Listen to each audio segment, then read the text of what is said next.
Breaking news, breaking news, breaking news. Donald Trump has taken over Washington, D.C. We, the elders, me included, dropped the ball. We didn't pay attention and help guide the youth throughout their youthful time. Now, where we going at with this is the National Guard has went in Washington, D.C. Do you think they should have went? They shouldn't have went? Do you think they was needed? They wasn't needed? But I'm going to play a video that's going to break everything down for you from Janine Perro, the United States Attorney for the District of Columbia. But before that, let's go to the intro.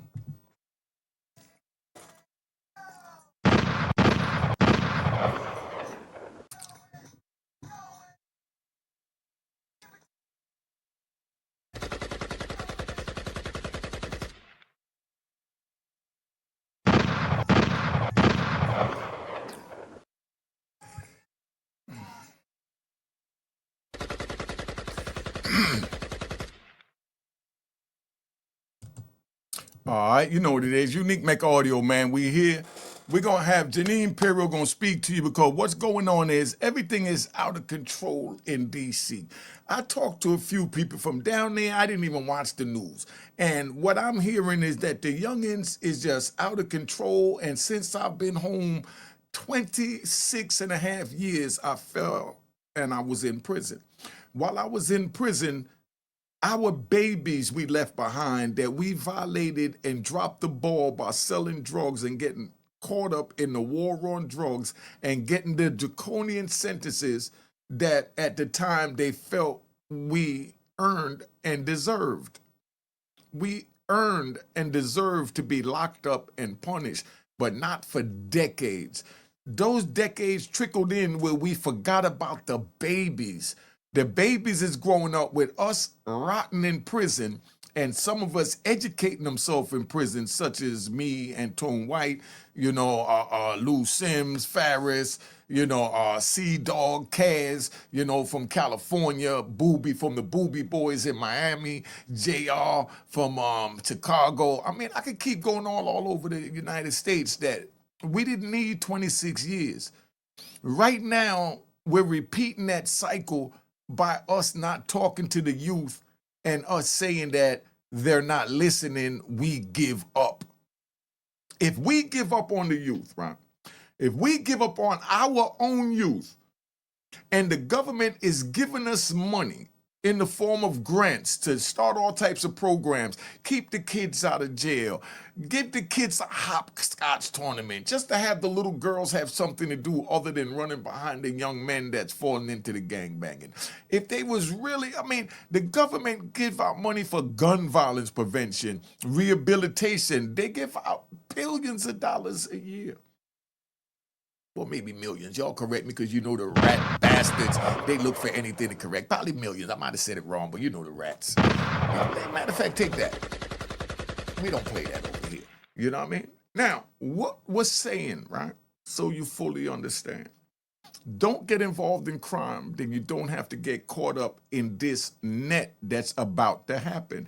If you have a youth, a child, a friend, anything that is out there now and can't see the bigger picture, it's your responsibility to reach out and tell these youth those switches and choppers you've been using and rap videos you've been making is going to a whole nother level and it's going to spread to a city near you. But I want to know from you, what did you expect the government to do when the very community that's under siege by the youth has given up on the youth?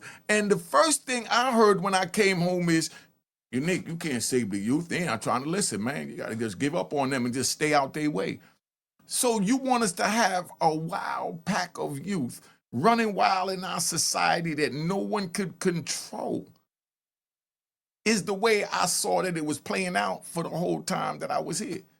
Since I've been home, came home in 2020. So now I've seen where they had a pack of youth in Baltimore. I think it was doing the Freddie Gray thing. I seen videos with a bunch of girls fighting, young girls in high school. I'm talking about pulling each other hair out, throwing wigs and picking up garbage cans and carrying on. And this is our babies.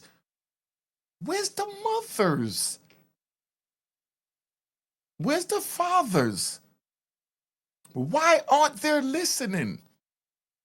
So now they're not listening to you. You give up. The government give grants for you to come together and come up with programs to save your very own youth that they love. The government tried. And let's take a ride. The reason why I know the government tried, right, is because I work with an organization called Credible Messenger, Grow Up, Grow Out. Grow Up, Grow Out, they actually, in Washington Heights, they made a difference.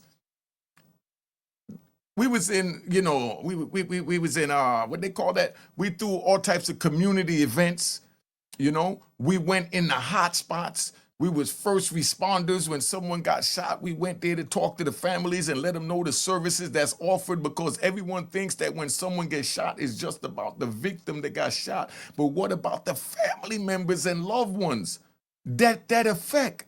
What about when someone wants to go get revenge for their loved one being, a part of gang violence?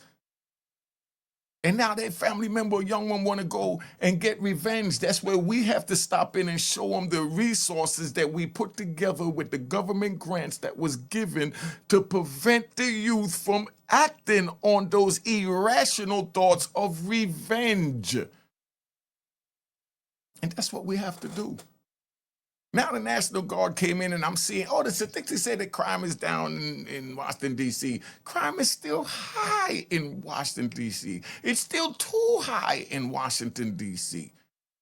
When is high enough? Now I'm going to play this video from Janine Perro, United States Attorney for the District of Columbia, and she's going to lay out her case, why she chose to call in the National Guard. And y'all put in the comments if you think she was right or wrong. But remember, like I said, to run it back because we like to ride.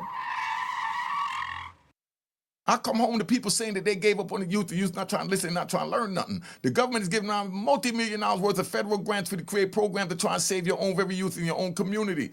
You drop the ball and don't do anything with that.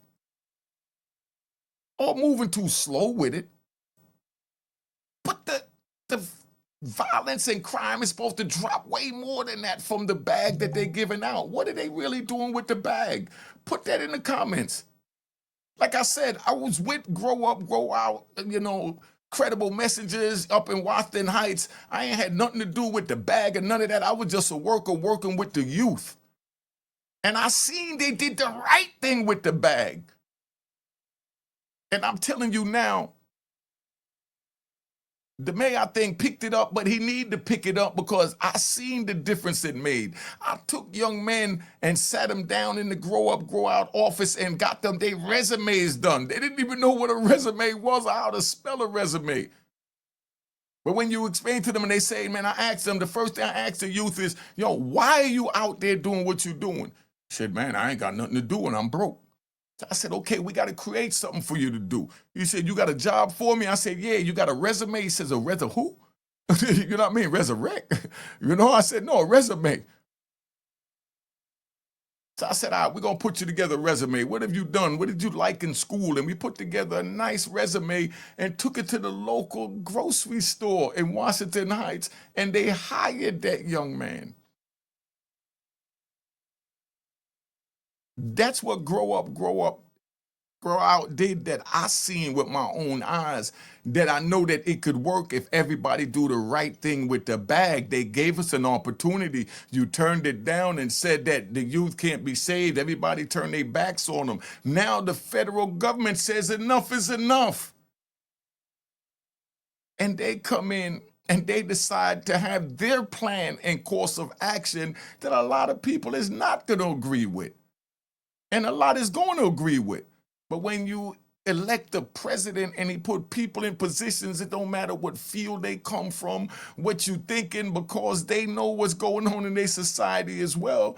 And whatever they come up to doing, you're supposed to have faith in your president that what he's doing is right. But what I'm asking is, and I'm not giving my opinion if he's right or wrong, I'm just a journalist trying to bring it out here and open your minds a little bit so you understand, but I am taking responsibility for myself for dropping the ball by going to prison for violating my community, poisoning it with drugs.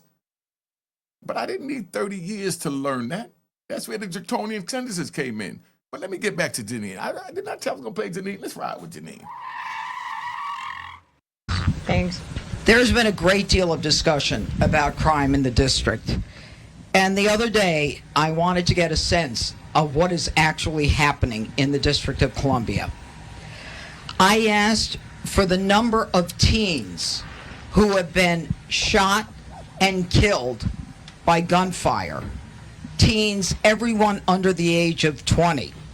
As you can see, in 2024, we have, I believe I said it was, how many? Yeah. As you can see in 2024, we have 29 individuals who were shot and killed in the district. Now, imagine if one of those 29 was your close family member or friend. You don't think at some point someone needs to step in and save the babies? 29 already. Come on, man. Let's play this out. All teens, some as young as 3 years of age, okay, because of gunfire.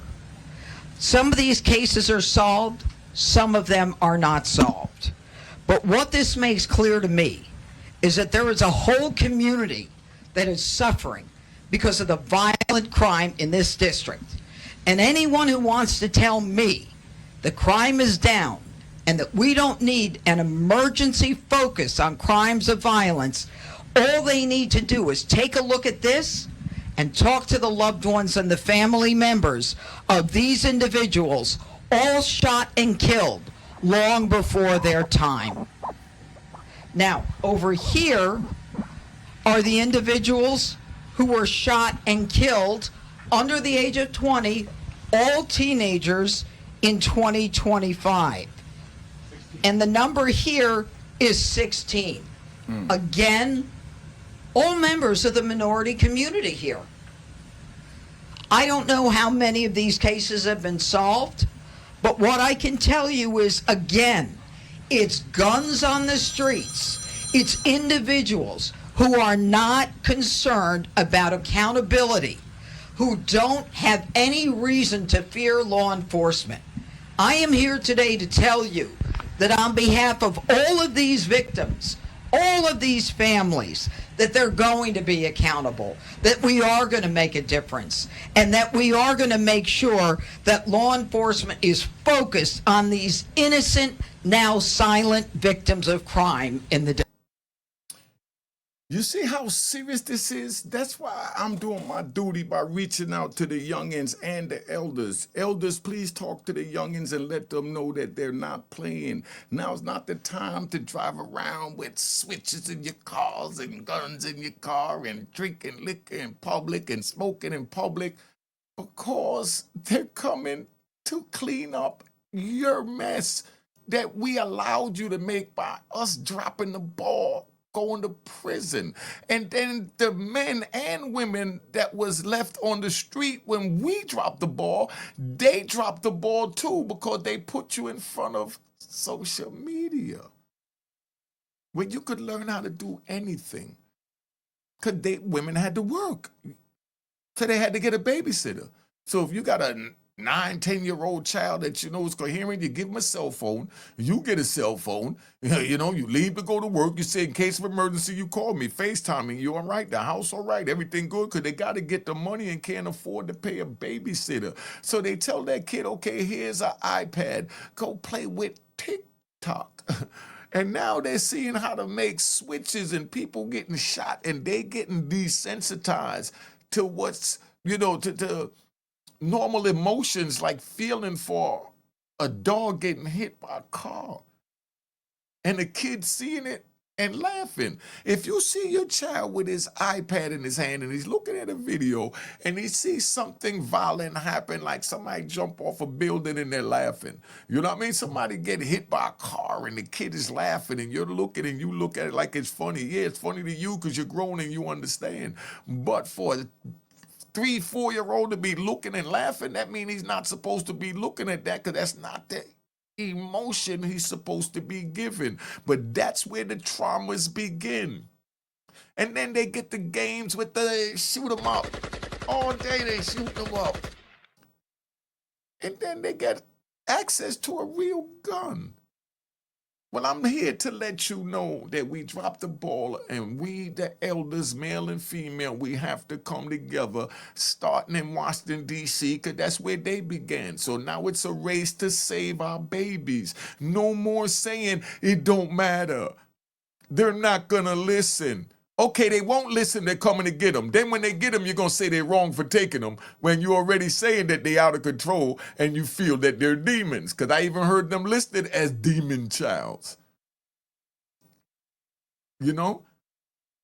Yeah, so how would you know if the child don't listen if you don't talk to them? I got my little iPhone here that I went out and brought, and they called me. I talked to them. I've talked down quite a few situations. If you want to hear about it, put in the comments. I called them and have them tell you how we met, how I saved their lives and their freedom from all the way up here in little old New York City. And you better believe this is the most crucial 30 days that you'll see in a very long time on how this National Guard in D.C. play. Because there's other cities that's out of control that the elders gave up. Now remember, y'all gave up. The government gave out grants. The government tried to help. The government tried to give you everything you needed to clean up your individual city. I know Mayor Adams did because I know a lot of organizations that I met that got their grants from Mayor Adams, and they was doing the right thing with it, and I was seeing the changes that they was making. But then there's some that get it and they want to, go buy a Mercedes Benz. They want to go on vacation with their homies and act like they hit the jackpot instead of putting in work in like credible messages and grow up, grow out. That's why I respect them so much, because I seen the work they did. I'm speaking from my experience. And I didn't get nothing but a lousy paycheck. You know what I mean? I never had to worry about it because they always paid on time. That's one thing about them. But regardless of what your feelings is, you do a job. And when you love the job you do the job well. They had to teach me how to take notes and take paperwork. I'm like, taking notes? Nigga, that's ratting. That's where my mentality was at. But they had courses at the Grow Up, Go Out that they made me go to different little seminars to explain to me that it's not ratting to take notes. It's not ratting to go to court with a youth to let him know what he's doing for the organization. Can you believe people actually say, I ain't going out to the courthouse. I'm a convict. You're mentoring a young man. He's in a criminal situation. He has to go to court, and you don't want to go there to tell about his progress because you're a gangster. Put in the comments if you think that's right or wrong. But that's how crazy it is from social media, because we riding, that people actually got people that's not in the street, not from the street, never been to prison, don't know what to expect, talking like if, they have an opinion. How do you have an opinion to something you have no knowledge of? Man, we ride. Let me show you, right? This is where we at. Just so you understand, that was Janine Perro, United States Attorney for the District of Columbia, laying out the violence, and this is what they sold to our honorable President Donald Trump that a lot of people don't like. Not up to me to give my opinion, I'm just reporting the news. But this was Donald Trump's solution to that, so you understand. Everything's out of control, but we're going to put it in control very quickly like we did on the southern border. I'm announcing a historic action to rescue our nation's capital from crime, bloodshed, bedlam, and squalor, and worse. This is Liberation Day in D.C., and we're going to take our capital back. We're taking it back. Under the authorities vested in me as the President of the United States, I'm officially invoking Section 740 of the District of Columbia Home Rule Act. You know what that is? And placing the D.C. Metropolitan Police Department under direct federal control, and you'll be meeting the people that will be directly involved with that. Very good people, but they're tough, and they know what's happening, and they've done it before. In addition, I'm deploying the National Guard to help reestablish law, order, and public safety in Washington, D.C., and they're going to be allowed to do their job properly. Yeah, right? I'm going to just I'm say it like officially this, invoking right? I'm going to say it like this, right? 'Cause like I said, I ain't going to pick sides. I'm just keeping it 100. They're giving you, not gave, they're still giving you grants to save your babies. They're giving us grants. They're giving us all the tools we need, and we're steady saying that their demon child, we give up on them. And now they put together a course of action that they gave and still giving you money to come up with your own course of action. But a lot of people take the funds and misuse it. Everyone is like, not like grow up, grow out, you know, a credible message. You know, they're not like them. The ones that I know, like I said, that I worked with in Washington Heights, they're official. You know what I mean? I worked with some in Jersey City, and the credible messages that I met, all the credible messages I met, Jersey City, I'm upstate, they even had one down in Camden. They were doing their thing. I went to rallies and meetings with them, and I wished there was credible messages, you know, when I was growing up, you know, and you know, I'm speaking highly of them because I'm not working right now. I'm not working for them, just so you understand. So this is just me just giving an honest opinion. I'm not working for them. They ain't give me a dime. You know what I mean? That's it. But I'm just saying, I've seen, you know, the accomplishments they did, and how they even trained me to be able to deal with a lot of things and understand a lot of things. Because they don't just take us in. They know that we're coming out of prison, so they feel. So let me explain to you what a credible messenger is. A credible messenger is someone that been through hell and back and changed his life and is credible to bring a message to the youth and the masses to stop the violence and stop them from going down the wrong thing. I wear my little hoodie and all that, and, you know, got my little cash. Oh yeah, this is sponsored by Cashbox. Coming real soon. Don't y'all panic. Let them get everything they're getting right. But what I'm saying is, you know, this is something serious that we have to take into account, that we screwed up. Now they're coming in with a plan when they giving us money to come up with a plan, but the violence is not low as it's supposed to be or expected to be. And everyone's saying the crime went down, but was it way too high up, and then it went down a little bit and it's still high? Or was it down and just went up a little bit and came back down? See, it could be, I don't know. But the point is, I know I hear out my mouth, and even on all these little podcasts, they say, man, the youth is demon, they give up. And they think they're going to just sit back and say, as long as I stay away from them, I can get a house in the corner where nobody can get to me, that it don't matter what the youth is doing out there. As long as I, you know, take my little path in my apartment in the projects and don't have to let my kids mingle with them, you know, I don't care what they do out there.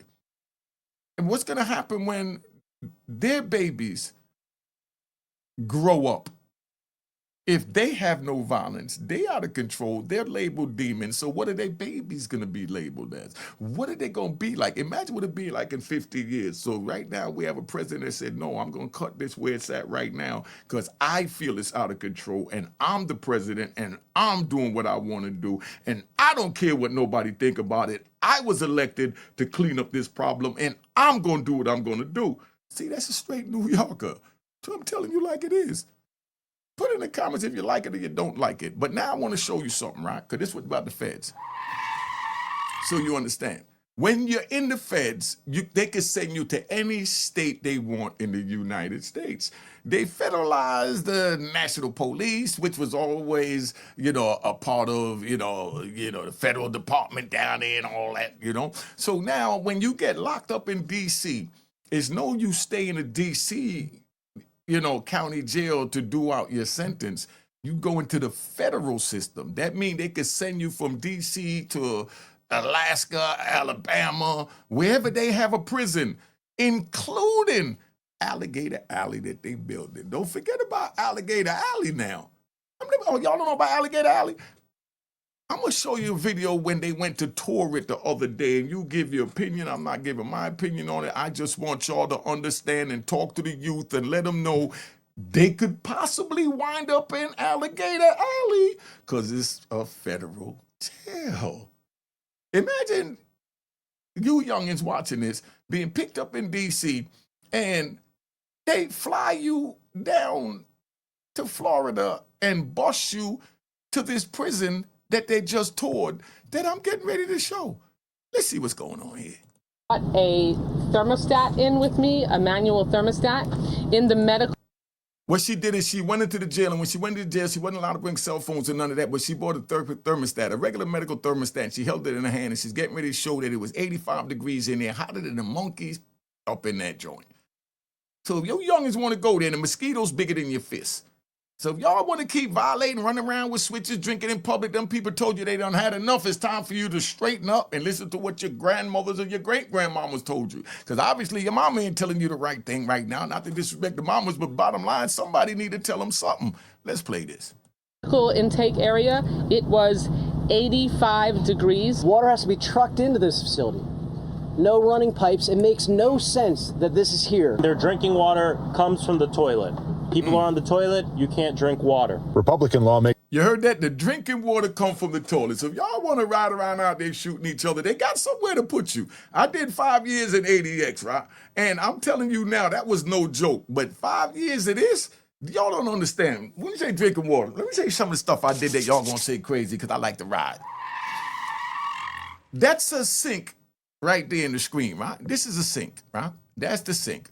Right there, there's a toilet under that, right? You run the water up here in the sink, and it runs down and go in the toilet.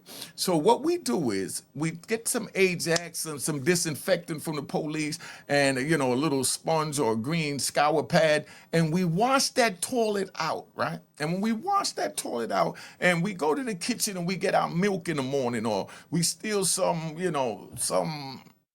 steak, some hot dog, some hamburger, some fried chicken. We take that and we sit it in the toilet on the water, the same toilet water that we're sitting here spitting in the sink in and we defecating in, but we wash it out really good. So yeah, I live like that. I'm keeping it 100. And everybody else watching this know they done had plenty of milk out the toilet.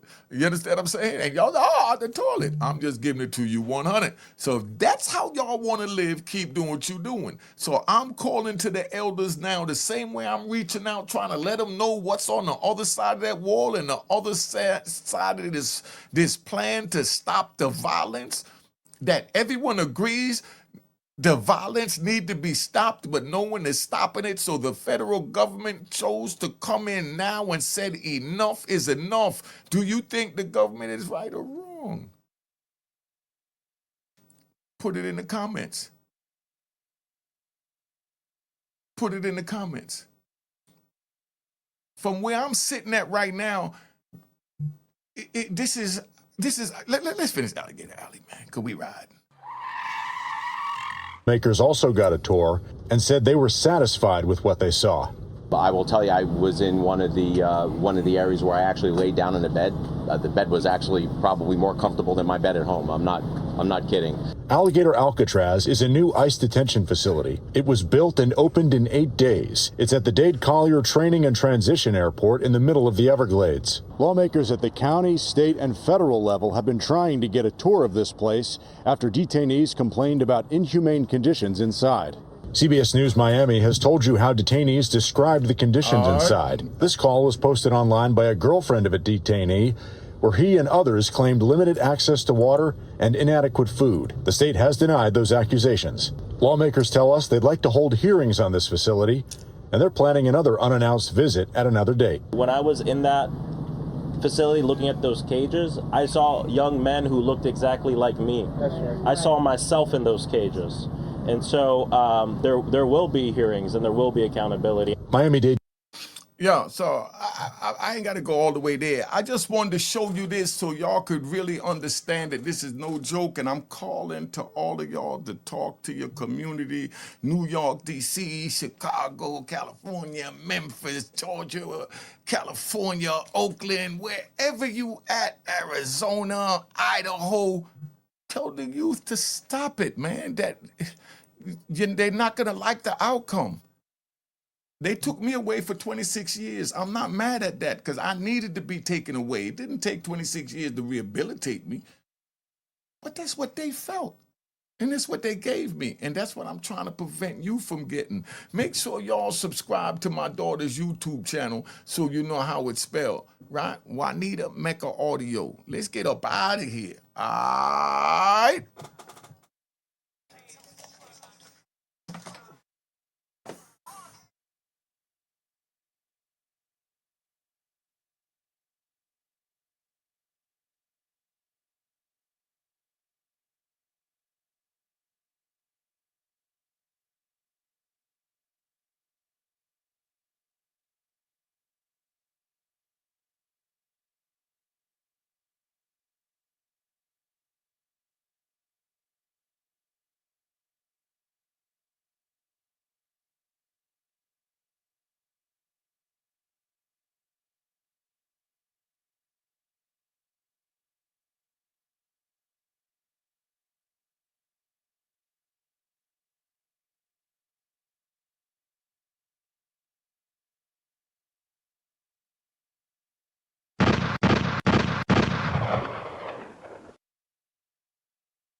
Mecca what?